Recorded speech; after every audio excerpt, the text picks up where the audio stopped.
गरीब साध साध सब नेक हैं, आप अपनी ठोरे, जो सतलोक ले जाएंगे वो साधु कोई और।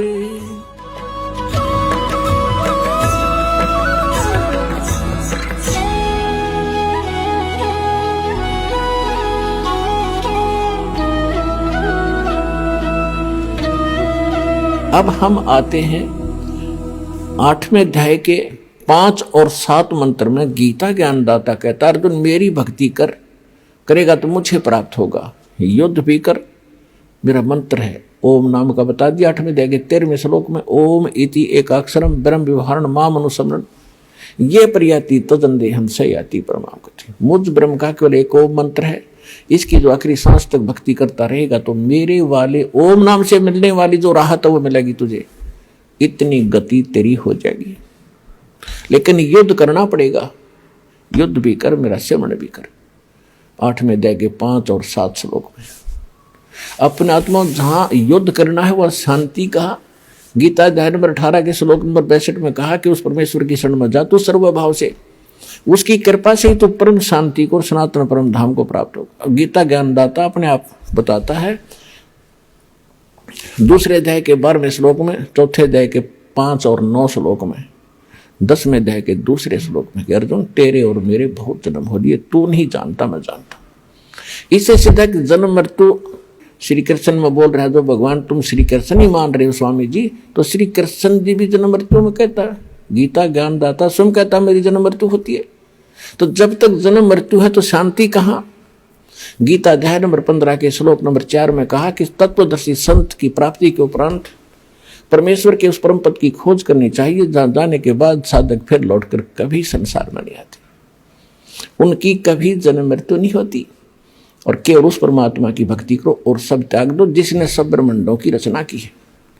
अब गीता ज्ञानदाता तो कह रहा स्वामी जी कि किसी और परमात्मा है, उसकी साधना करने से जन्म मृत्यु कभी नहीं होती, और आप स्वयं स्वीकार कर रहे हो कि मैं स्वर्ग जाऊंगा फिर पता नहीं कहाँ जन्म होगा।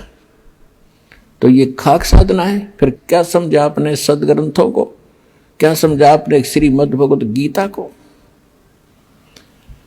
अब 5 वर्ष का बालक ऐसा मुंह तोड़ जवाब दे रहा है 104 साल के ब्राह्मण को। अहंकार अभिमान इस जीव का सबसे बड़ा दुश्मन है। लेकिन साधु संत भक्त से कहीं भी जन्मे हो, चाहे वो राजा हो या रंक, उनमें तड़फ न्यारी होती है। समय आने पर वो सब त्याग देते हैं जिनके शुभ लक्षण होते हैं, जिनके शुभ संस्कार अधिक होते हैं। अब स्वामी जी सुन रहे हैं, अंदर कलेजा छिल रहा है, ऊपर से ब्राह्मण बने बैठे हैं। अभी अब परमात्मा आगे बता रहे हैं। गीता अध्याय नंबर 15 के श्लोक नंबर 16 और 17 में जो 3 पुरुष बताए, सरपुरुष अक्षर पुरुष, ये 16वें श्लोक में बता दिया। 17वें में उत्तम पुरुष है तो अन्य परमात्मा इति उदाहरत है, यह लोक धर्म अविश्य विवर्ती अवैश्वर है।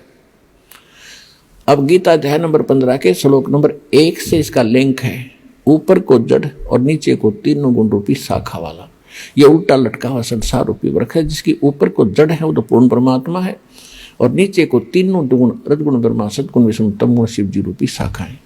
तो परमात्मा ने स्वयं आकर बताया था कि अक्षर पुरुष एक पेड़ है, सरपुरुष यानी ज्योति निरंजन वा की डार, और 3 देवा शाखा है ये पात्र रूप संसार। अब ये दास बता रहा है कि जो जड़ है वो परम अक्षर ब्रह्म है। गीता अध्याय नंबर 8 के श्लोक नंबर 3 वाला वो परम अक्षर ब्रह्म है। वो परम अक्षर पुरुष कहो, परम अक्षर ब्रह्म कहो। और गीता अध्याय नंबर 15 के श्लोक नंबर अब 17 पर आते हैं। उत्तम पुरुष है तो अन्य परमात्मा इति उदाहरत है, यह लोक धर्म अविश्य विवर्ती अवैश्वर है। उत्तम पुरुष, पुरुषोत्तम यानी श्रेष्ठ भगवान, जिसको परमात्मा कह सकते हैं, कहा जाता है, जो वास्तव में अविनाशी है, जो सबका धारण पोषण करता है, सबके 3 लोकों प्रवेश करके सबका धारण पोषण करता है, वो अविनाशी परमात्मा है। वो परम अक्षर ब्रह्म है। वो संसार रूपी वृक्ष की जड़ है जिससे सबकी परवरिश होती है। पूरे वृक्ष की परवरिश जड़ से होती है, मूल से होती है।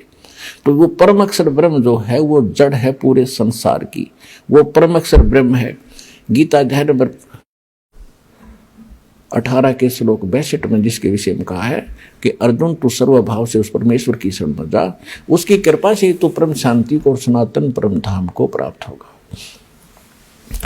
तो यहाँ गीता अध्याय नंबर 8 के श्लोक 5 और 7 में गीता ज्ञानदाता ने अपनी विषय बता दिया कि भक्ति भी कर, युद्ध भी कर, जन्म मृत्यु तेरी भी रहेगी, मेरी भी रहेगी। तो गीता ज्ञानदाता के पास वो कंप्लीट कोर्स नहीं है जिससे जन्म मृत्यु उसकी कट सके और उसके उपासक की कट सके। स्पष्ट कर दिया। अब वो कहता है कि उसके लिए तत्वदर्शी संतों ने खोज ले। तो इस विषय में आज तत्वदर्शी संत ये रामपाल दास है, जिला हिसार, हरियाणा।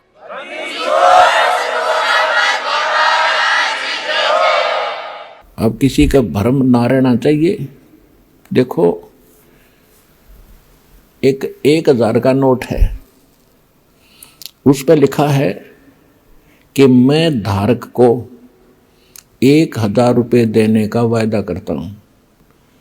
दास पे लिखा नहीं है, दास बोल सकता है कि मैं उपासक को सर्व सुख और पूरा कंप्लीट मोक्ष देने का वायदा करता हूं जब नियम में रहोगे तो।